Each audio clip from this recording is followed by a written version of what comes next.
Hari indi ngingo rero imaze iminsi icicikana yo kongera abanyamahanga, iyo bita Ferwafa, iyo bita Rwanda Premier League, iyo bita Minisiteri. Izo ni inzego eshatu zose zihuriye kuri icyo kintu. Zakabaye hari abanyamuryango b'iyo bita Rwanda Premier League, ubwo ndavuga shampiyona y'u Rwanda igizwe n'amakipe 16, yasabye ko abanyamahanga bakongerwa bemerewe kujya mu kibuga bakava kuri 6 bakajya ku banyamahanga 8. Imaze kubisaba urwego nka Ferwafa rwagombaga kuba rutanga umucyo kuri icyo kibazo, cyangwa se rwapuruva ubusabe, rwemeza ubusabe bw'abanyamuryango, rubatera uw'inyuma ku munsi wa nyuma. Ndetse twagiye tubona n'ama-interview atandukanye aho umuntu nka Kenisi, umuyobozi w'ikipe ya Gasogi nawe ubarizwa mu banyamuryango, yavugaga ati harabura amasaha 48 ngo match itangire, dukina umukino wa mbere muri shampiyona tutaramenya niba umubare w'abanyamahanga wongerewe cyangwa se utongerewe. Numva abantu bakavuga bati se Ferwafa, Minisiteri ntabwo zikeneye, zikorera abanyamuryango, zikorera abakunzi b'umupira w'amaguru muri rusange, cyangwa rimwe na rimwe bafata imyanzuro yabo ku giti cyabo? Umwanzuro wasohotse wa nyuma wasohotse uvuga ko abanyamahanga bemerewe ari abanyamahanga 6.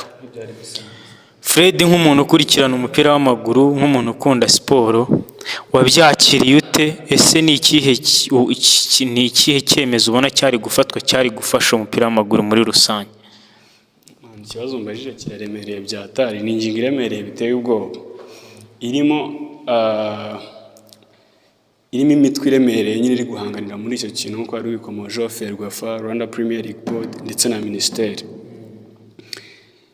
Ibyo bigo byose bimaze iminsi bitari active cyane, by'umwihariko twajya ku kintu cya Minisiteri. Turabizi ko muri iyi minsi muri leta y'u Rwanda nyuma y'amatora tuvuyemo hariho no kuba impinduka, change muri administration yose y'igihugu nyine, aho na Minisiteri twabonye cabinet, ntabwo mbizi neza cabinet twabonye ko hajemo na minister mushya Richard, kandi Nyirishema.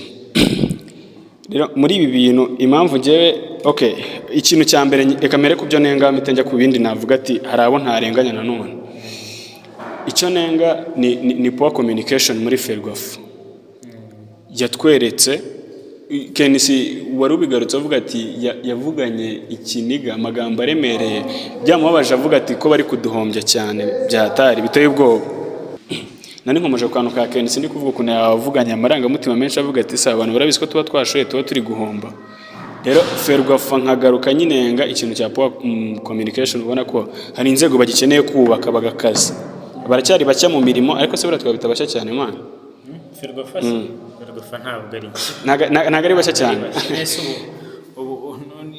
Usibye no kuvuga ngo kuba mushya, ibintu ugereranyije n'ibyo basabwaga byari ibintu byoroshye ku buryo bidakeneye ko abantu baba ari bashya.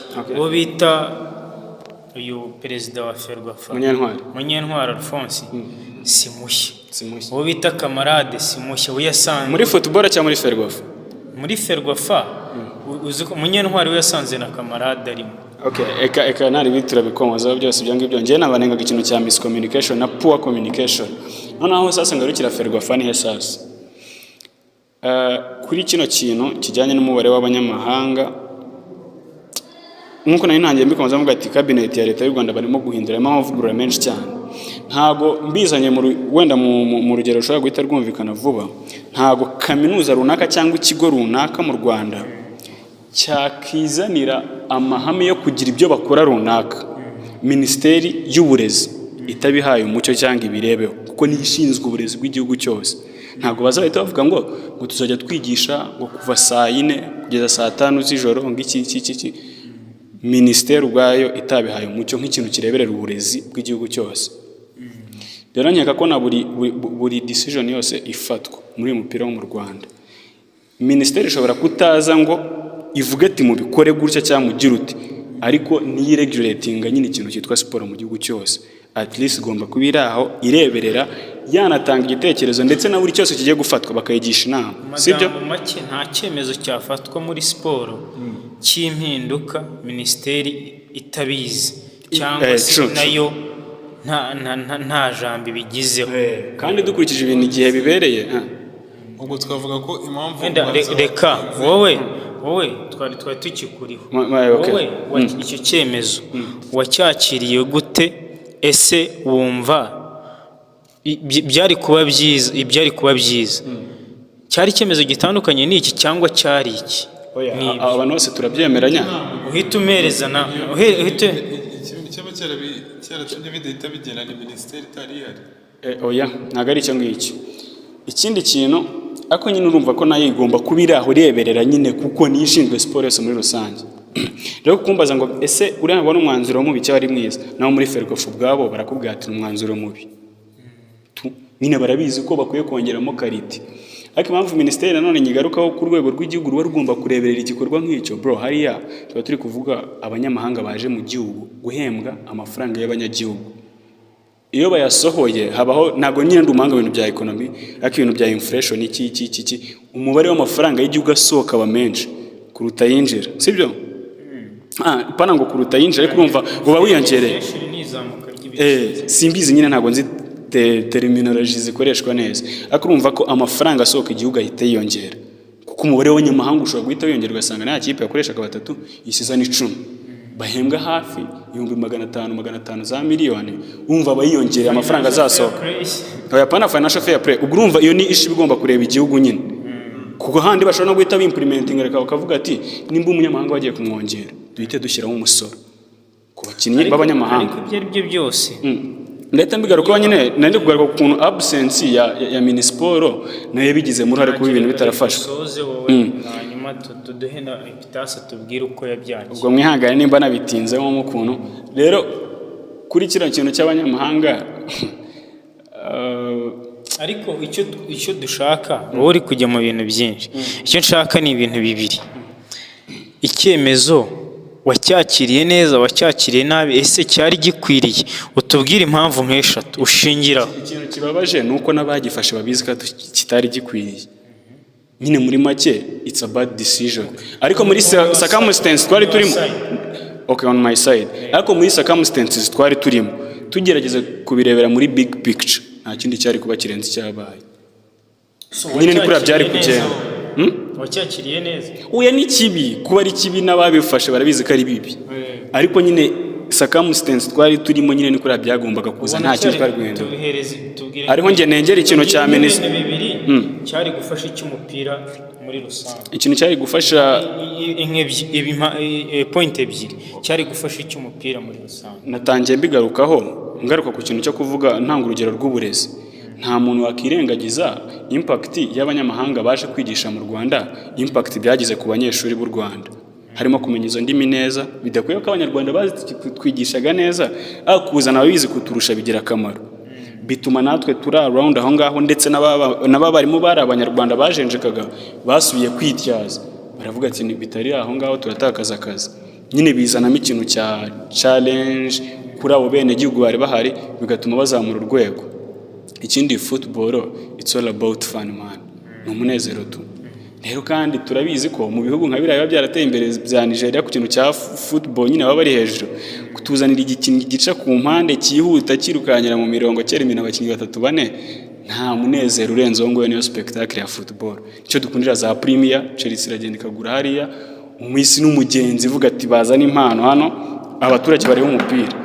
Niki reka duhe Epitase, reka tubwire kiriya cyemezo cyo kuba request cyangwa se icyifuzo cy'abanyamuryango ba Rwanda Premier League cyangwa se abanyamuryango bagiza amakipe 16 muri shampiyona yo mu Rwanda cyarashyizwe ku ruhande na Ferwafa cyane ndetse na minisiteri wenda, ariko reka tuvuge Ferwafa ko nirwo rwego rurebera umupira w'amaguru by'umwihariko, kuko minisiteri y'ubwo iyo tuyivuze na za basket na za volley na football development, talent development byose bibarizwamo. Wacyakiriye gute? Cyaba cyari cyiza? Ese cyari gufasha iki umupira w'amaguru? wowe ubyumva gute? So uburyo naba naracyakira ahubwo igihe kintu nibajije shampiyona igiye kurangira ntabwo habaho inama ya bodi ya Premier League na Ferwafa. Izo nama zishobora kuba zarabaye, zishobora kuba bari bababwiye ko umubare w'abanyamahanga uziyongera na mbere ho gato yuko baza gutanga kiriya cyemezo. Batangaga option ebyiri ko bishobora gukunda ubundi bikanga, ariko ahantu icyizere cyatangiye kugendera ni ku mukino wa Super Cup. Ubundi umukino wa Super Coupe ni umukino nyine wa shampiyona, ni umukino wa mbere utangira sezo y'uwo mwaka. Ibintu nyine byapurikiyemo nibyo bigomba kuza, sibyo? So kuva rero hariya byahise bitangira kugaragara ko noneho bikanaza byandi bavuga ngo miscommunication, communication yabaye nkeya, nabyo byaje mbere h'umunsi umwe. Bavuga ngo kuri match ya Super Coupe nta banyamahanga bemerewe ni 6. So gusa naho nyine cyari cyatangiye kugabanuka. Naho icyo ngicyo warumbajije cy'uko ikintu bashobora guhindura, hari ikintu ndimo abantu benshi bagenda bavuga ngo abanyamahanga ngo baje ngo bakica ngo shampiyona ngo babuza ngo abana b'abanyarwanda amahirwe, ariko kuba hema abanyamahanga 8 ntabwo ari itegeko yuko abanyamahanga 8 bose bazajyamo. Niyo baba 11 bemewe ntabwo abanyamahanga bazemerwa ari 11. Nimba ari umunyarwanda ufite karite, kuko na kera Baharuna barakinaga mu equipe nka APR kandi harimo harimo abakinnyi b'abanyamahanga. So nimba ari umunyarwanda ufite karite azajya mu kibuga, ahubwo bizagira ute, bizamuhereza imbaraga zo kuza gukina. Ntabwo umuntu azafata equipe irimo abanyarwanda abona bari gukina neza, mwako n'umutoza wa APR akinishaga abanyarwanda ubwo ati nakirimo banyamahanga hagenda bazajyamo byange cyangwa bikunde, ariko niba ari umukinnyi ushoboye muri equipe arajyamo. Ntabwo bavuga ngo uyu mukinnyi ngo yabujije ngo uyu nguyu gukina ngo nuko ari umunyamahanga cyangwa umunyarwanda. Nimba afite karite azajyamo mu kibuga. Kandi ikindi byongera, urabona ko nka yaramukinire Rayon Sport yaguze ejo bundi ni Aziz Basane. Ashobora kuba mu bantu bamwaprochinze bagiye banavuga ko Onana bava mu gihugu kimwe yakinnye mu Rwanda, nayo baraganira. Abakinnyi b'Abasenegali baje bavuyeyo bagiye baganiza Bakadime Ndiaye bakina mu Rwanda, Baswane baraza bo muri APR, bari umukinnyi Omar wo muri Rayon nawe araza. So bigenda bikurura abandi bakinnyi bakaza, kandi uko bazana ko igihugu nk'uko bazana muri Visit Rwanda bakayijyana hanze, no kuzana abakinnyi bakaza gukina bakagenda bavuga ngo dukina muri iki gihugu, biha tension abanyamakuru, biha tension abaturage bo muri icyo gihugu, bakavuga bati iki gihugu kimeze baka-exposing igihugu kandi batava muri icyo gihugu. So harimo profit nyinshi cyane kurusha disadvantages zirimo ko abanyamahanga bakiyongera umubare muri shampiyona y'u Rwanda. Wenda reka njyewe turaza gukurozinga iyi nkuru, ariko genda avugaho akantu gato kuko ibyinshi musa nkaho mwabikomojeho. Kuvuga ngo miscommunication ni ikintu wagarutseho. Niba koko uvuze kuri miscommunication, uvuga kuri budget y'igihugu, ibyo ni ibintu byose wagiye ugarukaho. Niba koko abanyamahanga batari bemewe, amakipe dukurikije uburyo yagiye yitegurwa, ndavuga za APR cyane cyane, nkavuga za Rayon, nkavuga za Polisi, izo ni 3 ziri ku ruhembe, uburyo zagiye zikora amarekritoma yazo zigura abanyamahanga. Zimwe hari n'iza APR ishobora kuba yaraguze abanyamahanga buriya nkaba 6 ntibagera, abo yazanye 6 ntibagera. Defenseri, mediateri 2 n'abawinga 2, abawingi 2 barindwi baragera. Isangamo bari bahari, ubwo ndavuga ba Paveri Nzira, abasigaye ni Paveri, Ruwanga, abamu n'abatikimubare. Ruwanga arahari, ubwo ni namba womo n'abanyamahanga 10. Kuvuga ngo rero bijyanye n'ubushobozi, ubwo na Polisi ntibuza abandi nka 6. Polisi ni 10 barimo, ubwo rero nayo ntibuze abandi nka 7. Kandi ubwo bijyanye n'ubushobozi bw'ama equipe yacu muri iyi shampiyona, ntabwo mu by'ukuri usanga ntabwo baziyongera, ntabwo amakipe aba yarabaguze. Kandi nta kuntu ushobora kumbwira ko shampiyona ibura amasaha 48 ngo itangire, abanyamuryango cyangwa se ama equipe akina iyo shampiyona ataramenya umwanzuro wa nyuma w'abantu azifashisha. Ikindi kintu cya kabiri, ubwo nabivuze kuri communication. Utaravuga kuri iki kintu cya communication, impamvu natinze kuri communication, Ferwafa muri ibi bihe bishize habaye saga 3, ntabwo wamenya ngo biri kugenda gute. Nageza ko atari communication iri kubaturukaho, ushobora kuba ari ibintu biri kuza bitungaye gahagati ibi bintu bigende gutya. Hawe saga ya Mukura bayibuza gukina, communication yaratinze. Aho saga ya Rayon Sport kuba yakina Rayon Day muri Stade Amahoro, iyo nayo ni mu gihe kimwe. Habaho na saga y'abanyamahanga gutangaza ngo bazakina muri shampiyona. Ese iyo communication nibyo nibazaga, ni communication ipfa niba bikosore kuri nozo zikaza 3 zikurikiye. Ntekereza ko ari ikibazo gishobora kuba ngo ni ikibazo kiri mu miyoborere. Nimba match buretse ho gatoyi yaravuze ngo habayeho saga ya Mukura. Wenda umuntu ukurikira Trip Sports Arena ashobora kutamenya ngo saga ya Mukura ni iki. Igihe umukino wabo banga kukinwa ngo kubera Super Coupe ngo ntago byabera rimwe, ngo ari match ya Super Cup ya APR na Police, ibintu bitumvikana, sibyo? Ikindi cya kabiri, kwanga ko wenda reyo byo byashyizweho umucyo, harimo imyiteguro y'irahira ry'umukuru w'igihugu. Nubwo Ferwafa ifite mu biganza ariko kugira ngo utaza gutinda ku kibazo wari umajije bro, nyine twese turabyemeranyaho n'abantu bari kutureba ndabizi neza ko bashaka kwemera iki kintu. Inzego z'umupira wacu ntago zubakitse, simple and clear, nibyo nta kintu. Bicare bige nyine bavugurure nk'uko mu zindi departement cyangwa izindi ministeri cyangwa izindi navuga ngo iki izindi bodies z'ibindi bintu mu Rwanda, institution z'ubucuruzi z'ubukerarugendo babikora, no muri siporo cyane kuko siporo yose muri za volleyball ikibazo nibaza rero no kuvuga ngo Ferwafa nayo wagira ngo hari ahandi handi kura approve cyangwa se niba hari ahandi ariko se ikamubaza ubu rebo hari ikintu yajya gukora Minedik itakiza, ariko noneho Ferwafa byaragaragara ko ari kwikura none nyine so reka twanzure gutyo. Wenda Ferwafa hari ahantu ishobora kubikuriya approve. Iyo approve niba ifite ahantu yikurika bitinda kuri abantu hari ikibazo. Ubwo ni muri ministeri ya sport.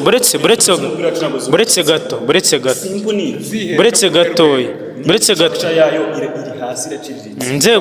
inzego zirazire oya urumva nkubwire bigerageza kuza bishyashya bya Rwanda Premier League nabyo bigenda bifire. Rwanda Premier League nta mbaraga ifite, ikigaragara nuko nta mbaraga ifite nayo muri grassroots ko byari bigenda cyubuye bya bindi by'ingenzi y'ababishyiraho ni yagagwe Rwanda Premier League. Okay, izi maka twashyizeho meya tutarashyiraho umudugudu umukuru w'isibo. Fred izi maka zishobora gutinda, twaba tugiye noneho kwinjira mu miyoborere cyane. Ariko ikihari ni kimwe, abanyamahanga kongerwa. Twagaragayemo amakosa mu nzego ngo tubigarutseho gakeya. Ferwafa bisa nkaho ifite ahantu ikura proof, aho hantu naho bagatinda. Ubwo ni muri ministeri ya siporo. Ubwo ni muri ministeri ya siporo. Ariko wenda reka habayeho impinduka muri ministeri ya siporo. Wabitaye Musa Munyangaje avaho hajyaho Richard Nyirishema. Reka dutegereze ko wenda hazaba impinduka imikoranire hagati ya Rwanda Premier League, Ferwafa ndetse na ministeri ya siporo. Gufungiraho ko ku banyamahanga noneho ngira ni contraduiza uvuga ati no kuba batarabongereye ni byiza ku indi side. Kubera iki? Irakoze kumbaza gutyo. Mana amakipe yo mu Rwanda nyine urongera abo banyamahanga tu. Nta lead project hari yo kuvuga ati byibura turabyizeye neza 100% kugiye kutuzanira amana umukinnyi uri kuri level koko. Bya bintu abenshi babanagaruka bavuga ati se murajya kuzana umuntu n'undi umwana we wacu arusha bimara iki? Ese urajya kuzana umunyamahanga uramwasera yuko guhera igihe nyine ibyo mwasenya mu masezerano azabibona 100% cyane ubundi uramuzana umuhemba amezi 3 ejo bundi bakujyane mu manza bino bya Kiyovu ziwaramo zirekura amafaranga y'igihugu.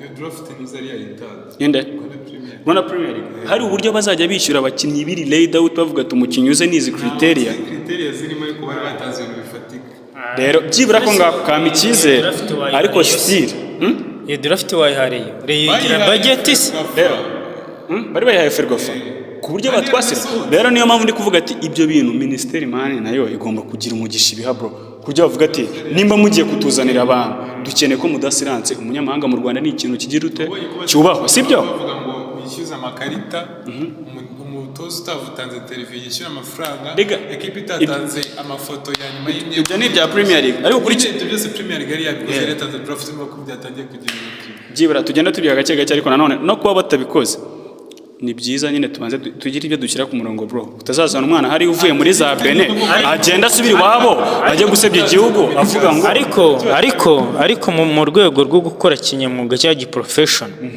nimba koko hari akantu wavuze watangiye uvuga budget z'igihugu usa nk'umuntu nanone ku ruhande rumwe ujya kudefanda ibyakozwe sibyo buretse uko uravuze ati ku ruhande rumwe ni byiza iyo ngiyo ni ingingo idefanda icyemezo cyafashwe ariko icyo cyemezo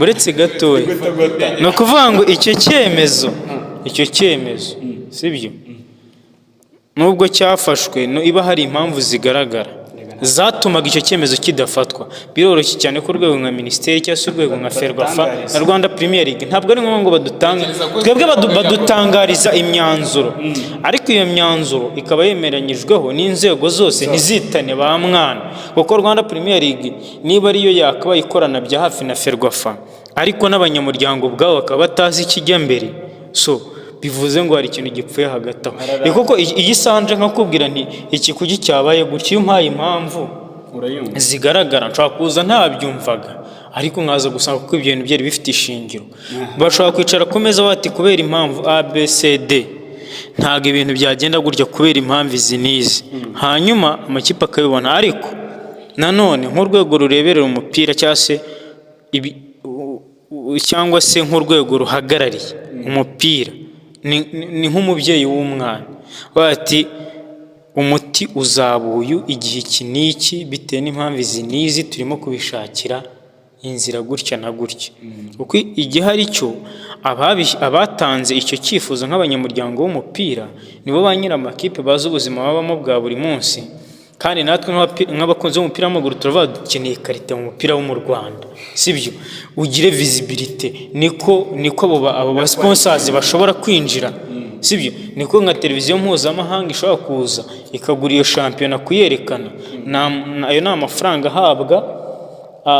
ahabwa abanyamuryango akinjira mu ma ekipe yabo niko navuga ni uburyo bwinshi amafaranga ashobora kwinjira bijyanye na karite y'ikintu sibyo niko n'abafana baza kureba umupira aya mafaranga bakayatanga sibyo dukonkludinga ni jewe kuri jye n'icyemezo cyari gufasha niba hari impamvu zifatika habayeho communication nkeya reka tunakorozinga iyo case ibyo byose tuyiciyemo Musa, Dennis and Fred catch us live at Triple Sports Arena.